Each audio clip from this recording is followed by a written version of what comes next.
Olá, tudo bem? Que bom ter você aqui com a gente. Muito bem-vindo, muito bem-vinda ao nosso Convocação. Você sabia que o Convocação é aquele momento onde a gente para a nossa rotina e aí nós vamos participar de uma palestra inspiradora, de um bate-papo cheio de crescimento e pensar sobre diversos assuntos relacionados ao nosso dia a dia. É aqui que a gente conversa sobre relacionamento, sobre futuro, sobre ciência, onde nós conversamos sobre o sentido da vida, política, enfim, é um ambiente onde nós conversamos sobre a visão de mundo a partir da espiritualidade cristã. É muito bom ter você aí com a gente. E hoje, especialmente, a gente vai conversar sobre música caipira. Isso mesmo, a gente vai ter um bate-papo muito legal com o Carlinhos Veiga. Ele vai conversar com a gente, mostrar a história da música caipira, como ela foi importante na definição cultural da sociedade brasileira. E também ele vai cantar para a gente, né? Vai cantar músicas que nós conhecemos, vai cantar músicas de autoria dele. Então vai ser um tempo muito especial que eu quero que você participe com a gente até o fim. Lembrando que o Convocação é um evento da Associação Educativa Evangélica por meio da Capelania e nós estamos muito felizes de voltar, né? A primeira convocação do semestre. Normalmente esse evento é presencial, mas nesse mês, especialmente aqui no mês de agosto, a gente vai fazer online e com certeza vai ser um tempo onde nós vamos crescer, onde nós vamos aprender muito. Então, vamos junto, eu espero que você se inspire, que você se motive, seja muito bem-vindo ao nosso Convocação. Sim.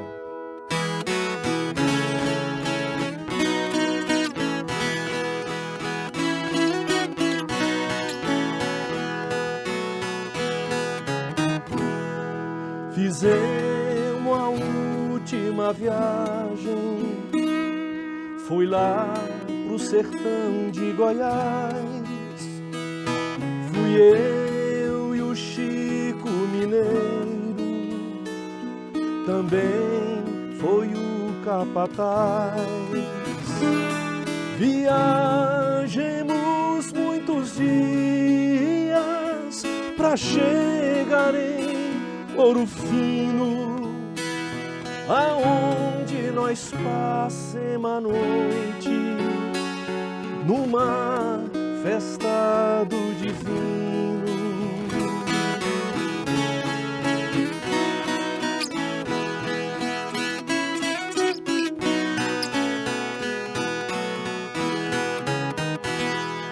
A festa estava tão boa, mas antes não tivesse ido, o Chico foi baleado por um homem desconhecido. Larguei de comprar boiada, mataram meu companheiro, acabou-se o som da viola, acabou-se o Chico Mineiro.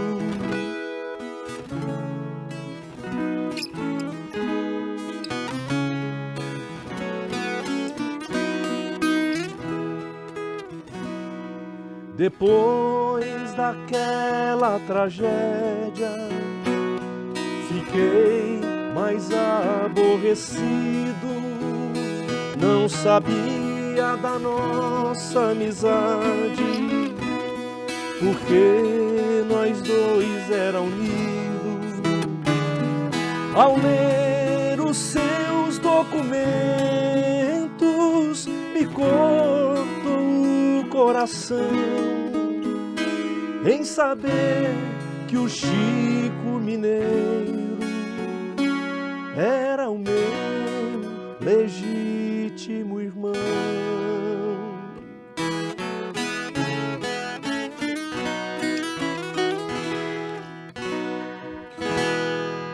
Ei, Modão, essa é conhecida do povo, né? Essa sim, começamos muito bem com a música dessa. E vocês já perceberam então que o nosso tema é a música caipira e o Carlinhos, ele agora é mestre, né, em musicologia, e pesquisou a música caipira e o protestantismo. E eu queria que você já começasse a falar sobre isso, Carlinhos. Como é que surgiu essa ideia desse tema? E já explicasse um pouco dessa relação aí, para quem está nos acompanhando aí possa entender aí. Tá joia, Pedro. Aconteceu o seguinte, bem, eu não sou protestante ou presbiteriano de todo tempo. Na verdade, eu cresci numa família goiana, os Veiga aí gostam de música demais, né? E a gente sempre cantava em família, etc e tal. Então eu tive sempre um apego muito grande pela música popular brasileira. E a gente, como cantava muita música lá na família, então música caipira também, ou música regional goiana, sempre foi muito forte. Depois eu acabei me tornando um evangélico, um protestante, e parece que o protestantismo como que negava a cultura, pelo menos foi sempre passado um pouco isso pra gente, né? O protestante não se encaixa muito com a cultura brasileira. No entanto, eu comecei a tocar minha violinha, comecei a trazer o meu conhecimento musical popular brasileiro para dentro e se encaixou bem, etc e tal. No entanto, eu estava uma vez escrevendo ou lendo sobre a questão da história da música caipira, ou então sobre a história da igreja, e encontrei alguns temas interessantes. Por exemplo, se a gente puder mostrar esse primeiro slide aí, um cara chamado Antônio Gouveia de Mendonça, um doutor, ele escreveu esse livro, O Celeste Porvir.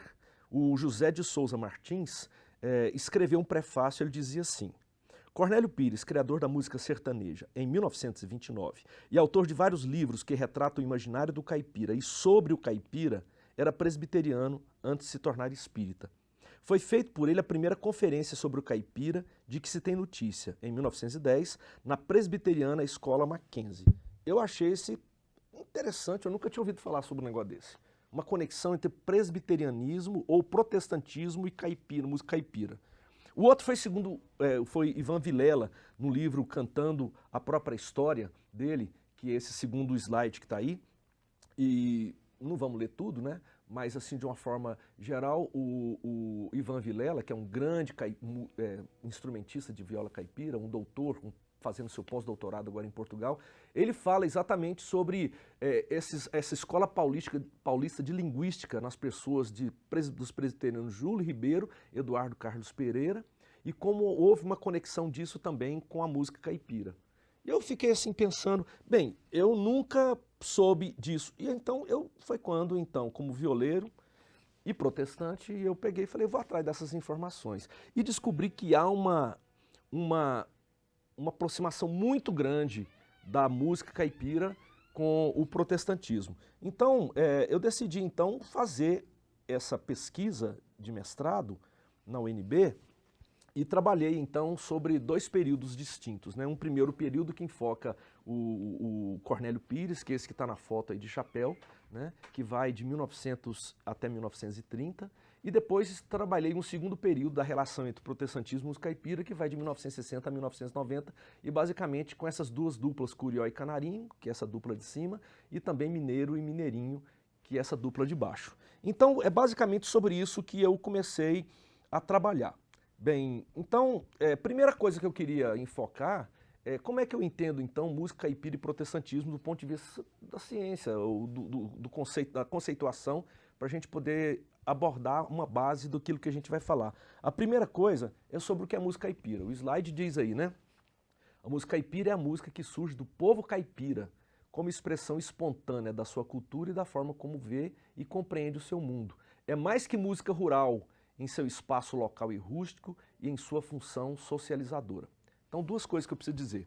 Quando eu falo música caipira, eu não estou falando de música sertaneja universitária, ou que hoje se tornou uma grande música de consumo no mercado, né, da música. Não estou falando dela. Eu estou falando daquela música que nasce, que é gerada lá pelo povo caipira no interior, mas que muitas vezes também é tratada dentro do espaço da urbe, da cidade, mas que tem aquele espírito, aquela alma caipira. Então, essa é a primeira questão que eu queria abordar. Um outro aspecto que eu queria abordar, que está aí nesse segundo slide, é sobre o que é protestantismo, do ponto de vista conceitual, tá?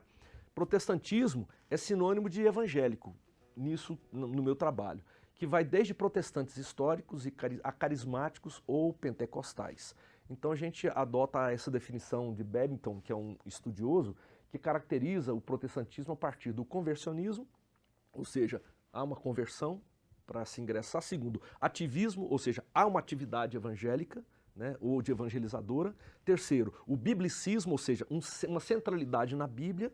E um crucicentrismo, ou seja, uma centralidade na cruz de Cristo e na paixão de Cristo, na obra vicária da cruz de Cristo. Então, isso é o protestantismo segundo os caras. Então, qual que é a relação entre essa música caipira que a gente está falando e o protestantismo? Aí, então, vamos entrar um pouco nessa história, né, que talvez se torne agora um pouco mais interessante. O protestantismo ele se estabelece no Brasil a partir do século XIX. Essa é a primeira coisa que é importante. Haviam, pelo menos antes, duas tentativas frustradas, né, como é possível observar nesse slide aí, que é a chegada dos franceses calvinistas no Rio de Janeiro, em 1555, e depois a tentativa da chegada dos holandeses reformados em Pernambuco, em 1624. Mas isso não foi possível, o estabelecimento do protestantismo. Ele realmente só acontece a partir de 1810, a partir desse Tratado de Comércio e Navegação, que é nessa imagem aí à direita, que abriu os portos, né, para a chegada dos imigrantes. E a partir de Dom Pedro II faz então essa abertura dos portos e aí começam a chegar os ingleses no Brasil, tá? E outros povos, né? Então, o Antônio Gouveia de Mendonça, ele identifica a chegada do protestantismo em dois grupos. O primeiro grupo é o grupo do protestantismo de imigração e o segundo grupo é o grupo do protestantismo de missão. O de imigração, eles imigram para o Brasil e ocupam o sul, por exemplo, os luteranos no sul que começam a trabalhar, os italianos que chegam para trabalhar no interior de São Paulo, ou até mesmo outras nações, né, que vão se estabelecendo em regiões estratégicas do Brasil, né? Então, como chegam os protestantes aqui? E aí eles não têm muito lugar nas cidades, porque o domínio católico é muito forte, e eles não podem, então, estabelecer suas igrejas com muita liberdade. O que eles façam? Pode colocar o anterior. Eles acabam indo para as rotas do café, entendeu? Então, tem naquela época, no interior de São Paulo, interior de Minas, o café é a época do plantio do café. Então eles se estabelecem nesse chamado Rota do Café, tá? Onde o café, cidades muito boas, que estão em crescente, emergindo ali, então eles se estabelecem ali. Os batistas já vão mais para o Nordeste. E os metodistas, alguns deles seguem as linhas férreas. Por quê? Porque as empresas que vêm criar as linhas férreas no Brasil são inglesas. E então eles vêm construir as linhas de ferro no Brasil e chegam então muitos protestantes vindos da Inglaterra, né? E aí então é basicamente isso aí. Bem, então como eles vão lá para o interior do país e tudo mais, chegam lá, por exemplo, os presbiterianos. Eles chegam na região do interior de São Paulo. Chega lá, a fé protestante é uma fé basicamente chamada de religião do livro. O pessoal precisa de ler a Bíblia. Mas quando chega lá, há um número enorme de analfabetos, né? Em 1870, a população, 84% da população brasileira era analfabeta, isso em 1870, segundo o recenseamento da época. Então, como é que você estabelece uma religião protestante entre iletrados e entre um povo que não sabe ler, se é a religião do livro? Então, os presbiterianos adotaram como estratégia o estabelecimento de escolas paroquiais na zona rural. Esse slide mostra isso aí pra gente. Nos colégios, nas capitais grandes, cidades também.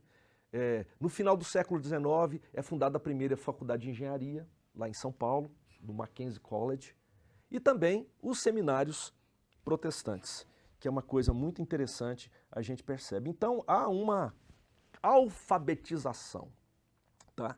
Eu queria focar um pouco agora a formação de seminários protestantes numa época que não existiam universidades no Brasil. Antes da chegada das universidades, quem é que formava os intelectuais da época? Eram os seminários católicos e também depois os protestantes. Então dá uma olhada nesse slide para você ver que interessante. Essa é uma foto bem antiga de um seminário, de professores de seminário. Olha só as matérias complementares à educação secundária. O cara, para estudar no seminário, ele tinha que ter, além da educação formal que se tinha, ele tinha que estudar Língua portuguesa, geografia, história, breve catecismo, música, inglês, aritmética, latim e ciências naturais. Isso para complementar a educação secundária. Para depois se formar um pastor ou um teólogo, ele ainda tinha que estudar matérias com ênfase em línguas, né? Grego, hebraico, latim e francês, além de teologia, história eclesiástica, exegese, homilética, eloquência sagrada e polêmica religiosa. Então, era muita coisa. O cara saía do seminário sabendo hebraico, grego, latim, francês e inglês, porque a maioria dos professores eram norte-americanos, e além disso o português, que já era a língua. Então era para você ver a formação em língua. Isso então desencadeou, obviamente, com o tempo, uma formação de uma geração de intelectuais protestantes que dominavam as línguas. Esses caras foram os primeiros a encabeçar as principais cadeiras linguísticas na USP em São Paulo. Então vamos pegar alguns deles aí. Olha, o primeiro é o Júlio Ribeiro, esse primeiro da foto aí. Ele viveu entre 1845 e 1890. Ele morreu com 45 anos de idade. Mas ele foi um dos introdutores da linguística no Brasil. Ele é patrono da cadeira 24 da Academia Brasileira de Letras. E ele era um protestante. Tá? Depois a gente vê Eduardo Erasmo Braga, esse segundo aí. Ele viveu entre 1877 e 1932. Ele foi um dos fundadores da Academia Paulista de Letras. O terceiro, Eduardo Carlos Pereira, um consagrado pastor muito conhecido, ele viveu entre 1855 a 1923 e ele foi um importante gramático que escreveu importantes gramáticas, 3 importantes gramáticas que inclusive até hoje ainda têm sua relevância no estudo das línguas da língua brasileira, ou língua portuguesa no Brasil.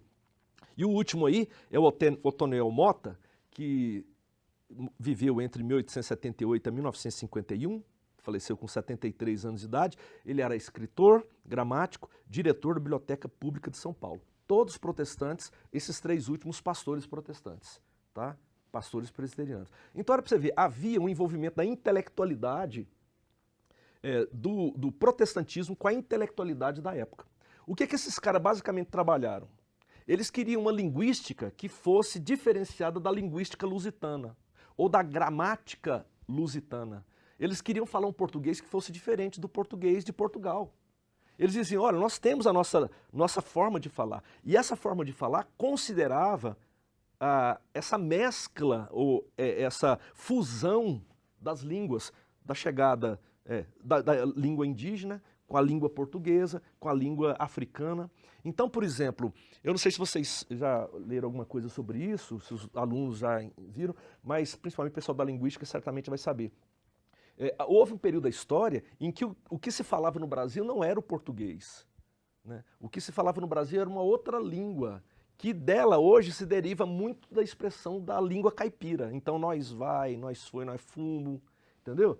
Isso tudo deriva de uma outra língua que se falava no Brasil, na época, né? E que depois ela foi como que banida para a chegada e para o estabelecimento da língua portuguesa lusitana.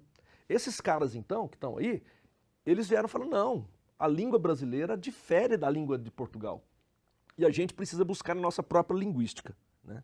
Então, você pode olhar e falar, pô, mas o que isso tem a ver com música caipira, né? O lance é que chega, então, esses caras começam a trabalhar, então, uma visão diferenciada do caipira. Porque até então, nós estamos falando do princípio do século XX, o caipira era uma figura que eles queriam se livrar, porque, segundo se entendia, a figura do caipira ele atrapalhava o progresso, né? Então, esses intelectuais, eles vieram trabalhar uma forma de uma valorização da figura do caipira. Esses protestantes, inclusive vários missionários, nesse esforço de comunicar o evangelho ao povo do país, os missionários se envolveram bastante com a cultura nacional, né? Inclusive, era parte integrante, vários deles tinham vindo dessa região da Rota do Café. Eram crianças lá que acabaram depois se tornando intelectuais e vários desses se tornaram missionários e pregadores do evangelho. O morador das regiões rurais não era estranho para o missionário, nem a língua, nem os costumes. Então eles comunicavam com o povo da roça, vamos dizer assim. Nós estamos falando também de um tempo de nacionalismo, né? Onde o modernismo começa a ocupar o Brasil e a gente percebe então que começa a se observar o caipira e a cultura local, né? Então, em tempos de nacionalismo, os intelectuais protestantes, eles desenvolveram posições ambivalentes a dos modernistas, os intelectuais modernistas, né? Então, haviam concordância em algumas posições, mas também discordâncias. Por exemplo, nessa primeira imagem que tem aí, o Jeca Tatu. Jeca Tatu é um personagem de Monteiro Lobato, né? Onde Monteiro Lobato vai descrever o Jeca Tatu e uma figura anêmica, um cara que não contribuía para nada, um cara cheio de verminose, um cara preguiçoso, desorganizado. Olha a figura dele, todo despenteado, cachorrinho deitado em cima dele, ele tá com preguiça, mas tem uma garrafa de pinga ali do lado, né? Então, essa é a figura que as pessoas tinham acerca do caipira, uma pessoa indolente, preguiçosa. No entanto, os protestantes, os intelectuais protestantes falaram, não, caipira não é isso. O caipira, ao contrário, é uma pessoa digna, distinta, de suma importância na construção da nação brasileira. Eles constroem uma outra imagem de caipira. Por outro lado, viam os bandeirantes como símbolo do progresso, que é essa imagem que está aí à nossa direita, né? Ou seja, eles foram pintados nos quadros com uma pele mais branca, que é a dos mamelucos, que na verdade eles eram mamelucos, calças de veludo, botas altas, e, no entanto, os protestantes não olhavam para eles de uma forma tão elitizada. Eles olhavam como homens solitários, desbravadores da terra nababesca, construtores da nação brasileira. Então, olha para você ver, os intelectuais protestantes começam a observar o brasileiro, o povo brasileiro, de uma forma diferenciada. Uma língua digna e um povo digno. Certo? A partir daí, é que agora vem um ponto bastante interessante. Surge então essa figura, que é a figura do Cornélio Pires. Tá? Cornélio Pires, ele nasce em Tietê, tá? Depois ele se muda para São Paulo com 17 anos de idade. Ele vai morar na casa da tia dele, a tia Belisária. E interessante, a tia Belisária é a esposa de Júlio Ribeiro, um daqueles intelectuais que a gente viu. Tá? E ele vai morar nessa pensão brasileira. Ali ele frequenta, por causa da tia que era protestante, presbiteriana, ele começa a frequentar as escolas bíblicas do Eduardo Carlos Pereira, que era o outro intelectual que nós vimos na igreja presbiteriana. Outra coisa, ele mantém um intenso relacionamento com os intelectuais paulistas e ele acaba então, a partir de toda essa fusão de identidade, essa compreensão que ele obtém a partir dos protestantes, dos intelectuais protestantes, de olhar para o brasileiro, para o caipira como uma raça digna, e começa a valorizar a língua e a figura do caipira. Se você puder passar mais uma, em 1910 ele escreve o primeiro livro dele, A Musa Caipira. Tá? Em 1910 ele realiza o Encontro da Cultura Caipira, presta atenção, no Mackenzie College, que era um colégio presbiteriano. Primeiro encontro de cultura caipira. Depois ele percorre o país em apresentações com seus personagens que ele foi criando e com essa turma aí, ó, que é a turma caipira de Cornélio Pires. Tá? E aí isso se torna, assim, realmente Cara, onde ele ia com a turma caipira, lotava todos os lugares. Então o pessoal começou a olhar para o caipira de uma forma diferente. Ele começou a valorizar a figura do caipira, a partir de todo esse pensamento, de toda essa informação que havia recebido desse contexto dos intelectuais protestantes. Percebam, eu não estou falando nada de igreja, eu não estou falando de religião, eu não estou falando de catecismo, eu não estou falando de leitura da Bíblia, não, mas eu estou falando forma como os intelectuais, a partir de sua compreensão bíblica, eles começam a entender a relação, como ela se dá no contexto da história. E o Cornélio Pires, então, em 1929, ele vai lá na Colômbia, que era a gravadora. A partir de 1920 começam as gravações comerciais de discos no Brasil. Em 1929 ele vai lá na gravadora Columbia e ele bate na porta e ele fala lá para o engenheiro de som Wallace Downey, ele chega e fala assim, eu queria muito gravar um disco ou discos do caipira, com música caipira, com causos caipiras.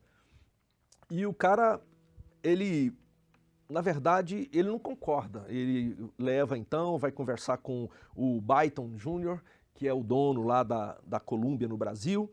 E aí o Cornélio fala assim, não vai dar para gravar não, porque vai ser o maior fracasso.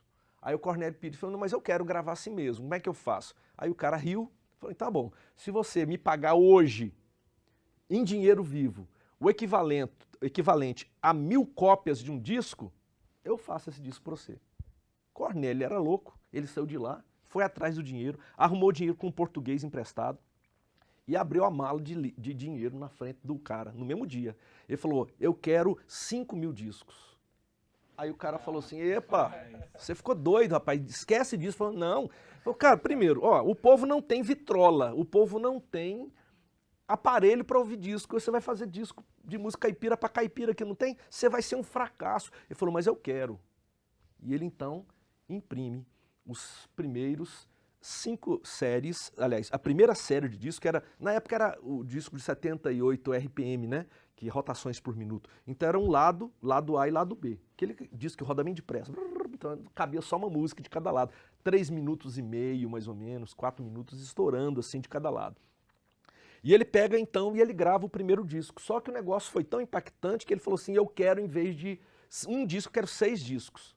Então em vez de 5.000 cópias, quero 30.000 cópias. O cara ficou louco. Ele falou, mas tem o seguinte, eu faço algumas exigências. Você pode passar, e a gente pode ver aqui.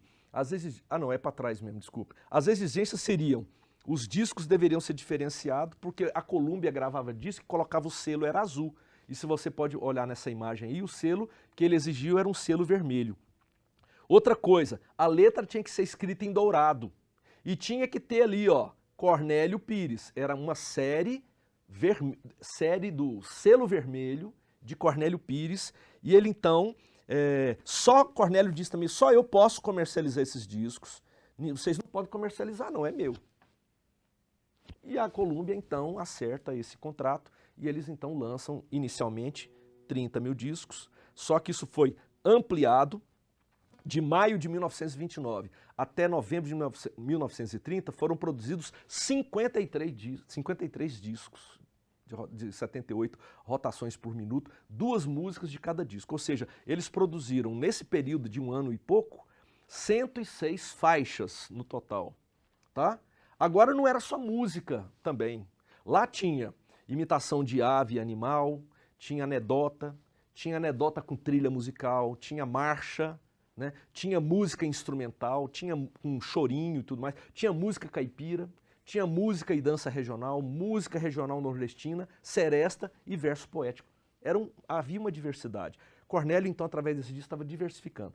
Porém, para nossa ênfase aqui, é importante perceber que os discos de Cornélio, eles inovam porque foram as primeiras músicas caipiras gravadas no Brasil, foram por meio desse intento. Então, é aqui que eu vejo a conexão existente entre protestantismo e música caipira. Se a música sertaneja hoje é o que é, se a música caipira hoje é o que é, porque teve um início em 1929, que foi com a gravação desses discos que estourou. Anos depois, aí vieram Tunique Tinoco, vieram Zilo e Zalo, vieram diversos outros músicos, Cascatinha e Ana, vieram diversos outros que têm por origem Cornélio Pires, entendeu? Então, e era interessante que Cornélio tratava de diversos assuntos, tratava sobre o que se dava na cidade. Então, por exemplo, tem uma música dele que chama Bonde Camarão. Bonde Camarão fala de um bonde que tinha na cidade de São Paulo, que era símbolo do progresso. E ele faz uma leitura totalmente, uma crítica social em cima do Bonde Camarão.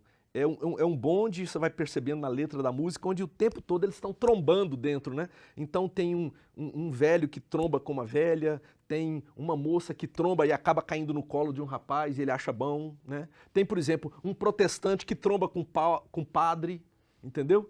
É o símbolo, ele vai então descrevendo as trombadas dentro de uma cidade como São Paulo, emergente naquela época, a partir de uma visão social. E isso está na música caipira.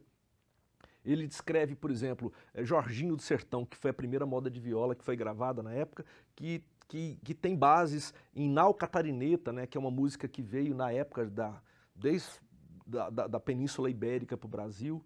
Né, então há toda uma descrição. Então esse é o surgimento, essa, vamos dizer, é a gênese da música caipira, ou da música caipira como produto cultural, porque ele não inventa a música caipira, ela já acontece no interior. O povo já canta lá, a Folia de Reis, né?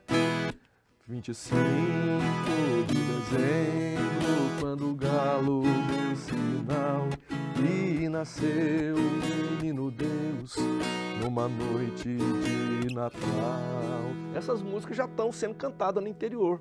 Tem música para mutirão, tem música para festa religiosa. Isso já estava acontecendo. Mas Cornélio Pires tira a música da roça, traz para a cidade e torna ela um produto cultural cara do Brasil, para que não todo o país conheça e também o mundo, o que vira hoje essa grande fonte que é a música caipira. Eu né? acho que é muito interessante tudo isso que você falou, Carlos. Deu para entender muito bem essa relação, porque se alguém conectou nessa nossa conversa hoje, pensando que a relação seria que a música caipira surgiu para ser cantada nas igrejas, a relação é essa, não tem nada a ver. É uma ideia de valorização da cultura brasileira a partir de pensadores que professavam a fé protestante, né? E eles, nesse intuito de valorizar a cultura nossa, né? A cultura do Brasil profundo aí. E essa ideia tão interessante, assim, é uma relação que a gente nunca poderia imaginar, né, Diego? Eu penso que é algo assim que traz uma perspectiva totalmente distinta da relação que se tem hoje entre música e igreja, né? Porque hoje as relações de música e igreja são bem distintas dessa origem aqui, que é uma origem histórica, uma origem... não é uma defesa proselitista aqui, de forma alguma, é uma realidade histórica. Os pensadores, os intelectuais, que você mostrou tão bem, que eles eram intelectuais das linguagens, né? Eles tinham como perspectiva valorizar o que é nosso, e valorizando o que é nosso, foi valorizado o caipira, né? Que é tão importante até hoje, aí a história da música caipira vem tão lindamente desde essa época aí de Cornélio Pires, né? Muito bom. Então, é a partir dessa pesquisa é que eu começo a observar que o quanto esse pensamento, ou eu chamaria de ethos protestante, foi importante na formação da nação brasileira, porque você vai perceber que, inclusive, tem o Pedro Feitosa, ele escreveu uma tese de doutorado na Universidade de Cambridge, na Inglaterra, exatamente sobre isso, sobre a influência dessa formação do protestantismo na cultura nacional. E é interessante que, via de regra, quando você fala que essa é a tese dele, as pessoas riem, mas o que o protestante pode ter contribuído para a nação brasileira ou para a cultura nacional? Muito! A gente que, às vezes, nós somos assim ignorantes e preconceituosos, entendeu? Assim como o catolicismo, a religião católica, traz e trouxe uma grande contribuição para a nação brasileira, houve também o protestantismo com suas inserções e as suas sua importante contribuição, né? Por exemplo, quantidade de hospitais que foram construídos em várias cidades do país, né? Quantidade de escolas, né? Então, por exemplo, a própria União Evangélica ela é um resultado disso, né? A Universidade Mackenzie, em São Paulo, né? E tantas outras instituições, né? Como você viaja pelo Nordeste, vários colégios, né? Você viaja pelo Sudeste, vários colégios, pelo interior de Goiás, né? Até interessante, uma das minhas professoras, ela disse assim, ela não é protestante, ela falou, agora que eu entendo como é que o menino lá do interior de Goiás, que é o namorado dela, chegou a ser doutor ou pós-doutor a partir em universidades no exterior. Ele começou estudando numa escolinha evangélica que era do lado de uma igreja. E esse menino, então, recebeu uma instrução que o possibilitou alavancar e querer ser muito mais do que um menino da roça, né? Então, é mais ou menos um processo que se deu nessa intelectualidade que acabou emergindo para diversos aspectos da cultura brasileira, né? Carlos, eu achei muito interessante nesse ponto, que o Pedro tocou nele aqui, que é o intelectual protestante, né, e com toda aquela bagagem, aquele arcabouço teórico, ele consegue observar a cultura brasileira e ele trabalha, né, me corrija se eu estiver errado, né, mas pela sua fala, ele trabalha na inclusão de um grupo, né, do caipira que estava sendo meio que segregado, né, meio que tido como um certo preconceito, como figura persona não grata ali, né? Porque, como você disse, né, parece que atrapalhava o progresso, e você vê a valorização dessa figura, né? Que se não tem isso, provavelmente uma boa parte da história, né, e da DNA da formação do povo brasileiro estaria perdida, né? É interessante, assim, até vejo que, na verdade, o que eles estavam querendo, havia todo... A gente precisa entender que o início do princípio do século XX, fim do século XIX, início do século XX, a impressão que a gente tem é que com essa vinda de tanta gente, tantos povos para ocupar a terra brasileira, a nação brasileira, que foram convidados, as portas se abriram, então houve essa... Na verdade, a intelectualidade, vamos dizer, intelectualidade não, mas os ricos, né, de São Paulo, os poderosos, o pessoal da oligarquia paulista, eles imaginavam que quanto mais influência de fora, melhor, né? Então havia um menosprezo pelo nacional, né? E na verdade a gente parece que percebe que havia um movimento que não era liderado pelos protestantes, né? Mas era um movimento que havia também as suas nuances dentro do protestantismo, mas havia também um grupo dos modernistas. Você percebe que esse pessoal começa a valorizar. É quando você vê vários surgindo, diversos livros, os sertões, né? Você vê tantos autores começam a escrever livros importantes que começam a descrever essa ideia da identidade da cultura brasileira, né? Então... Muito bom. E eu acho que, eu acredito que você não tem aí nenhuma música preparada aí dos selos vermelhos, do selo vermelho de Cornélio Pires, mas eu tenho certeza que você tem muita música boa preparada aí, de gente que foi influenciada por essa geração aí. Então eu queria que você trouxesse mais uma música aí, mais uma moda pra gente, né? Não, Diego? Tá na hora de mais moda, não tá? Na hora certa. Tá, então eu vou cantar aqui como é que essa coisa chega em Goiás, né? Ela vai chegar em Goiás, e então em 1960 tem uma moça aqui de Goiás, que é da família de Goiás, velho, né? Ela começa a cantar e ela acaba indo para São Paulo, e ela começa então a ser como que uma concorrente de Inesita Barroso, né? E ela começa então a cantar, e ela grava um disco lindo demais, e ela começa a resgatar autores brasileiros, autores goianos, e ela grava, e ela canta essa música aqui que eu vou cantar agora, chama Já Fui Carreiro, de Elman Alencastro Veiga, né? Que tem irmão da minha avó, né? Tá. E ela, então assim...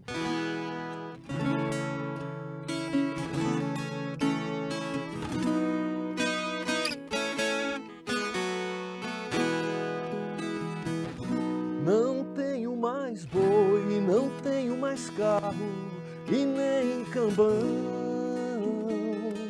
Vendi as cangas com os canzis em Ferrão. Não tenho mais boi, não tenho mais carro e nem cambão. Vendi as cangas com os canzis em Ferrão.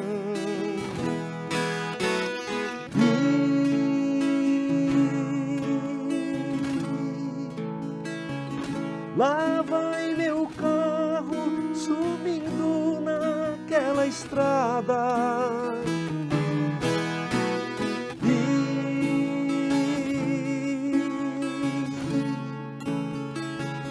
Ouço a cantiga, toadinha apaixonada. Meu boi mimoso, coração e navegante. Muita saudade tenho do meu diamante.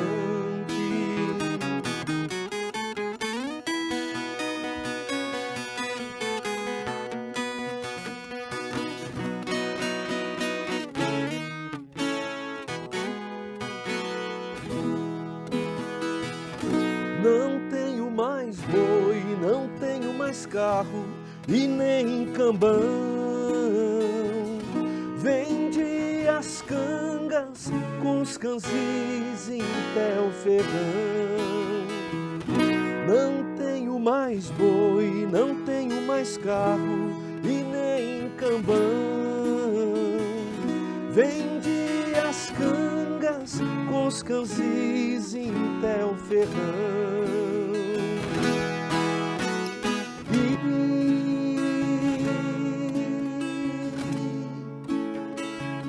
Semana inteira ouvindo esta toada.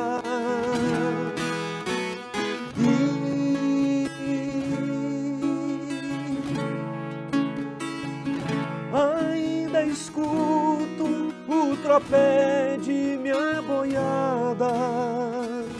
Já fui carreiro, já deixei o meu sertão, mas trago tudo dentro do meu coração. Eli Camargo, ela gravou em 1963 esse disco e era uma moça goiana, né, que levou a cultura caipira goiana para o Brasil. Coisa boa.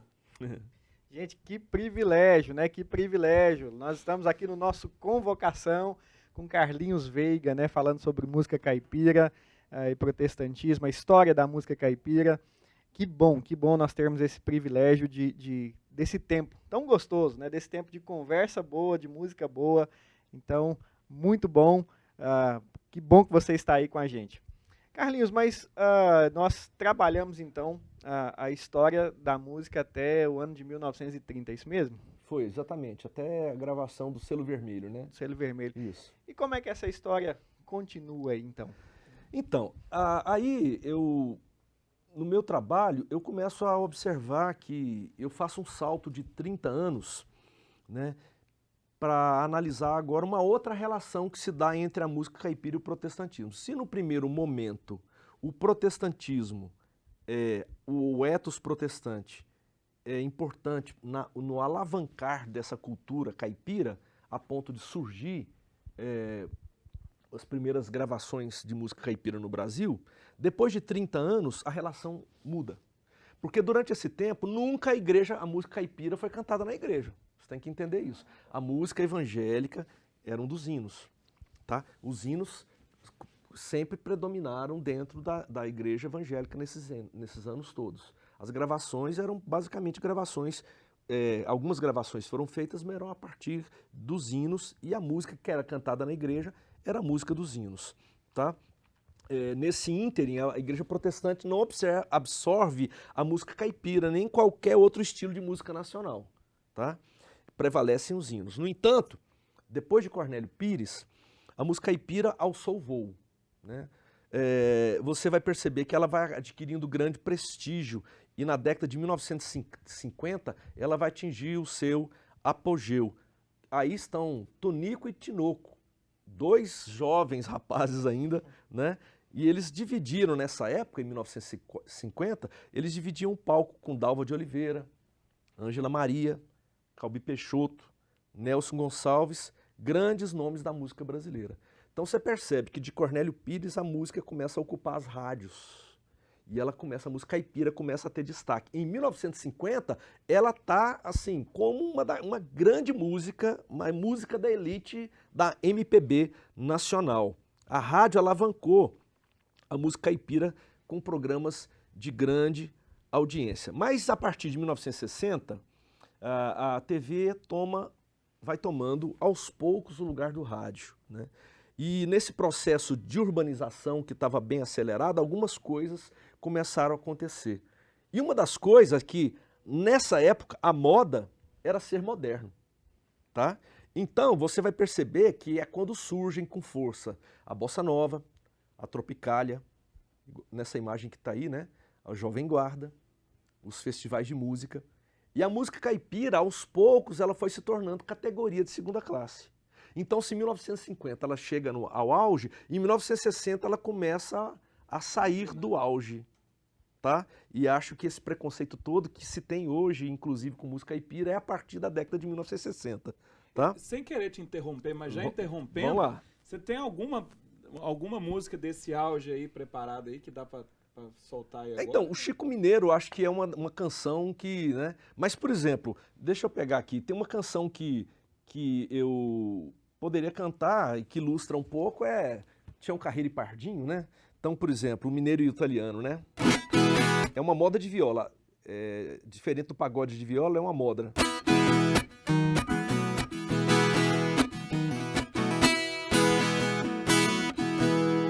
O mineiro e o italiano viviam as barras dos tribunais, numa demanda de terras que não deixava os dois em paz. Só de pensar na derrota, pobre caboclo não dormia mais. O italiano roncava, nem que eu gaste alguns capitais. Quero ver esse mineiro voltar a pé pra Minas Gerais. Voltar a pé pro mineiro seria feio pros seus parentes. Apelou pro advogado, falei pro juiz pra ter dó da gente. Diga que nós somos pobres, que meus filhinhos vivem doentes. Um palmo de terra mais para o italiano é indiferente. Se o juiz me ajuda a ganhar, eu dou uma leitoa de presente.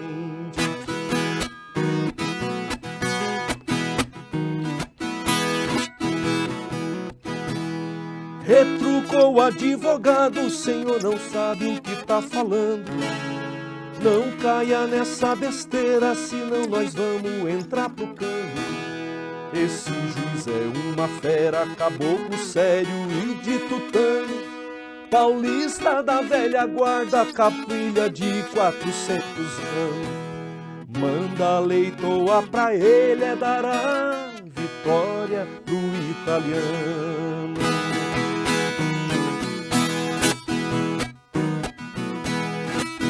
O processo vai para a justiça, né? Mas a justiça brasileira é meio lenta, né? E depois de um certo tempo, porém chegou o grande dia em que o tribunal deu um veredito.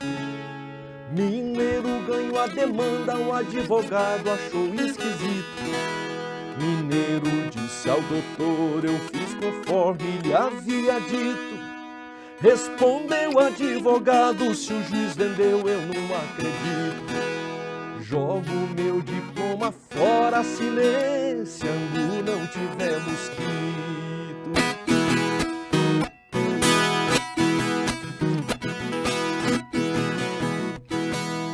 De fato falou mineiro, nem mesmo eu tô acreditando. Ver meus filhinhos de a pé, meu coração vivia sangrando. Peguei uma leitoa gorda, foi Deus do céu quem deu esse plano.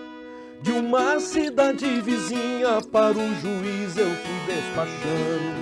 Só não mandei no meu nome, mandei no nome do italiano.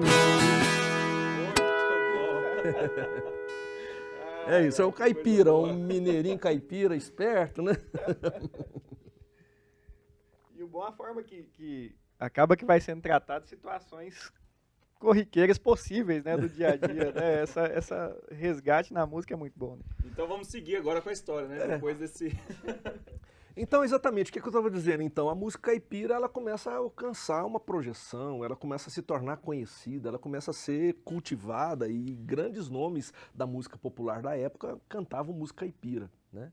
Então, a gente percebe que nessa mesma época há um processo de urbanização muito grande nas cidades brasileiras. O povo está saindo da roça, a quebra do café, da bolsa do café, tudo mais, a mecanização, de uma certa forma, da agricultura e tudo mais, faz com que a mão de obra do caipira e a oportunidade de viver na cidade, onde fábricas estão sendo construídas, onde há um progresso, né? Com fábricas, indústria de automóveis precisava de mão de obra, indústria de qualquer tipo de indústria precisava de gente. Esse pessoal da roça começou a migrar para as cidades. E o que acontece? Eles chegam na cidade e vão morar na periferia, né? Eles vêm para a urbe e, na verdade, eles se tornam suburbe, se tornam suburbanos, certo? Nessa mesma época, acontece, então, surge o pentecostalismo nas cidades, tá? E então ela surge com muita força. A origem do pentecostalismo basicamente é norte-americana, ela é derivada de movimentos avivalistas, de um batista negro, que era nascido como escravo, cego de um olho, que trabalhava como garçom, o Seymour, e ele então começa um trabalho de avivamento nos Estados Unidos, que chega aqui de diversas formas no Brasil. Essa primeira onda que está aí no slide aí, é a primeira onda do protestantismo. Eu trato a questão do movimento pentecostal no Brasil a partir de uma leitura do Paul Freston, um sociólogo, que ele vai falar exatamente sobre as 3 ondas do pentecostalismo no Brasil. A primeira onda acontece em 1910, com a chegada da Congregação Cristã e da Assembleia de Deus, em 1911, a congregação chega em São Paulo, na Assembleia de Deus chega em Belém. Tá? E aí eles então chegam, e vamos andar um pouquinho mais rápido sobre isso. A segunda onda é com a Igreja do Evangelho Quadrangular, né?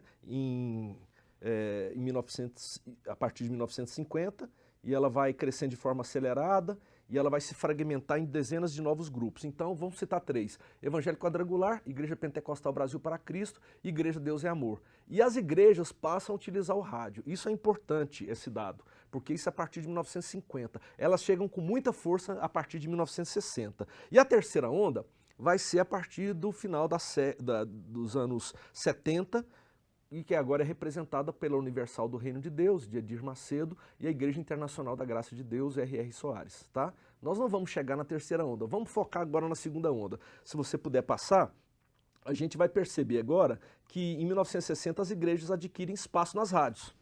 Elas montam rádios, estúdios, e como você precisa de música na rádio, você precisa então gravar esse povo.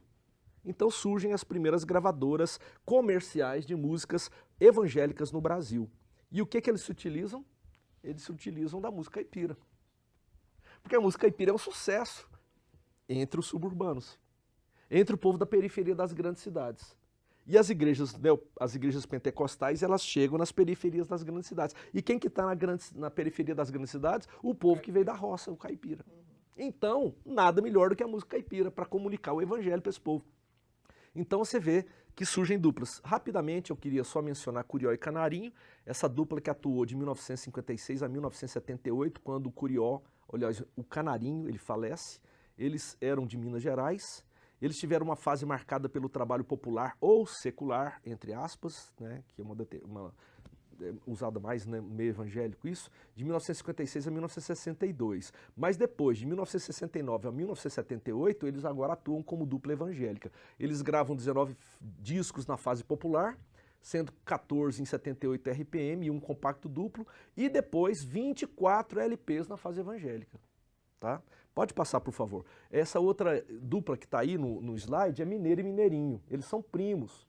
Eles eram meninos quando eles se encontraram com 11, 10 anos e começaram a cantar. Depois eles atuaram em rádio e em TV, tanto em Belo Horizonte, depois para o Rio, depois em São Paulo. E lá em São Paulo, há uma crise na vida do mineiro. Eu tenho conversado com o mineiro, eles ainda são vivos. E de vez em quando eu bato papo com o mineiro, eu fiz muita pesquisa diretamente com ele, né? E a gente bateu muito papo, até hoje a gente conversa bastante. E ele fala então que houve uma conversão muito dramática na vida dele. E eles passam então ele que se converte, a dupla é desfeita, porque o mineirinho não quer saber desse negócio de cantar para crente, e ele não gosta desse negócio de fé. E aí então, mineiro começa a frequentar Deus é Amor em São Paulo.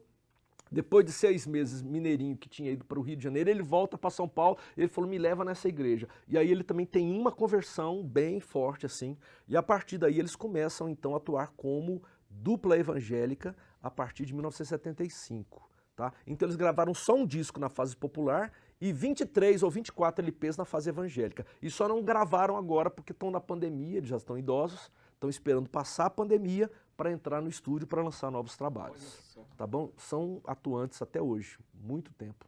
Né? Então, é basicamente isso aí. Então, olha para você ver a relação interessante que é estabelecida. Isso que eu quero chamar a atenção. Se, num primeiro momento, o ethos protestante faz com que haja o surgimento da música caipira como produto cultural, eu quero sempre frisar isso, porque ela já existia, como produto cultural na figura de Cornélio Pires, tá? Então essa é a relação estabelecida de 1900 até 1930. Depois de 1960, agora quem faz uso da música é o protestantismo, que pega a música para poder fazer o seu proselitismo religioso, tá? Para poder, através das suas mensagens conversionistas, atrair gente para a igreja. Então, é basicamente essa relação que eu trabalho nessa minha dissertação. Muito bom. E você tem preparado aí alguma música dessas duplas aí, ou Mineiro e Mineirinho, ou Curió e Canarinho? Curió e Canarinho?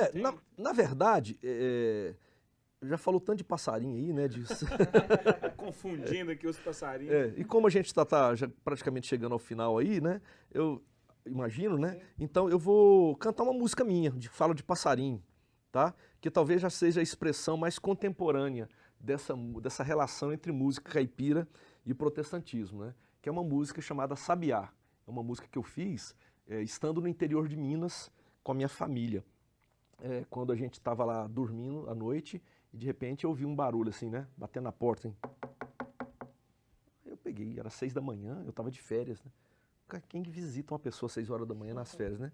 Aí eu abri a porta, não era ninguém, eu deitei, né? Novamente, mais um pouquinho.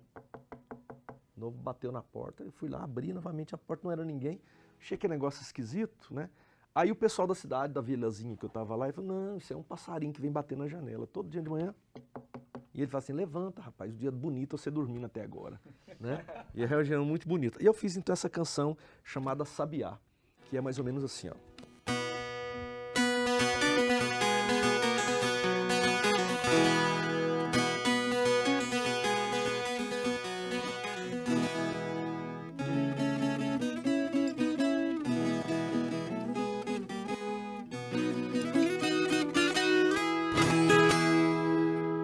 Sabe, cantou no galho do pau, lembrando que a vida tão bela floresce.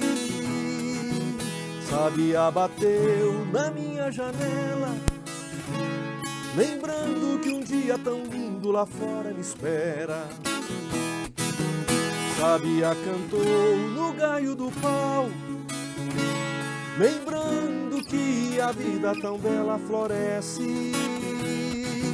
Sabiá bateu na minha janela, lembrando que um dia tão lindo lá fora me espera. A natureza inteira respira, entoa louvores aos céus, enquanto adormeço silente. Sabiá, vou me despertar e adorar o Deus Criador, pois quando seu canto eu entoo, sua cura vem me visitar, meu Senhor.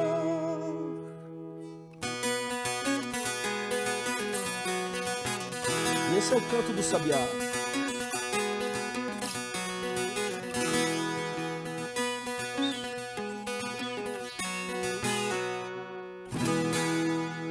É isso. Rapaz, bom demais, bom demais. Carlinhos, sem querer abusar, vamos mais uma pra gente fazer a saideira desse processo aí. Eu sei que a conversa está muito boa, estava aqui pensando que a prosa dava para seguir aí muito, né? O conteúdo muito bom, a gente aprendemos bastante e além de aprender, a gente está sendo muito agraciado, né, com essa música boa que você tem tocado aí. Mas vamos fazer mais um ainda? Tá bom, vou cantar então a música de Juraildes da Cruz.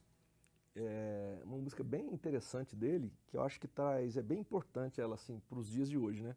Esses dias de pandemia. O nome dela é Se Correr o Bicho Pega. Ela é bem legal. Ela é assim. Opa.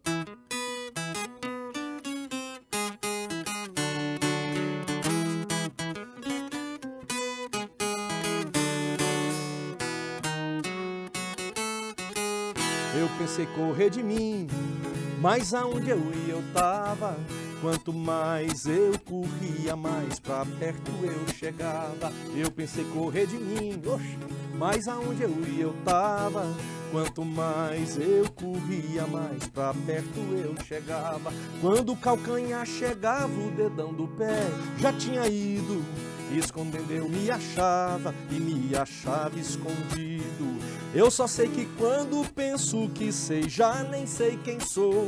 Já enjoei de me achar no lugar que é onde eu vou, eu tô. Eu pensei correr de mim, mas aonde eu ia eu tava. Quanto mais eu corria, mais pra perto eu chegava. Tô pensando em tirar férias de mim, mas eu também quero ir. Eu só vou se a minha sombra não for, se ela for eu fico aqui. Um dia desse sonhando pensei, não vou me acordar. Vou me deixar dormindo, levanto pra comemorar. Os meninos!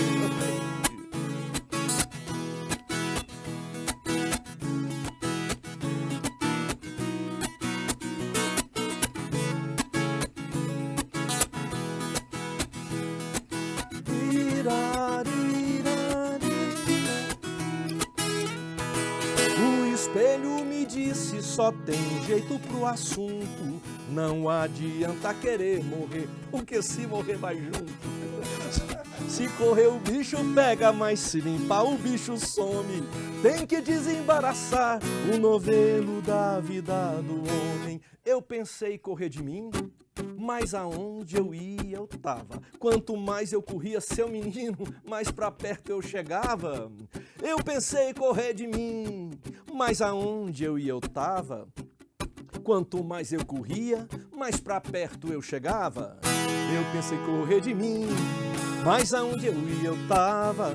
Quanto mais eu corria, mais pra perto eu chegava. Quando eu pensei correr de mim, mas aonde eu ia eu tava. Quanto mais eu corria, mais pra perto eu chegava. Quanto mais eu corria, mais pra perto eu chegava. Quanto mais eu corria, mais pra perto eu chegava.